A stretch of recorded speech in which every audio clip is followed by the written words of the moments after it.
My minty tuna salad. Red kidney beans. White beans. Cucumber, corn and avocado. Chopped mint. Add drained canned tuna.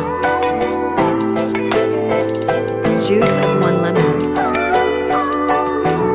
1 ts tuna oil. Add salt and black pepper to taste. You can smell the minty aroma and mouth-watering soreness of lemon. Mix all the ingredients gently and voila, it's done. Best served chill. Enjoy. Thank you for watching.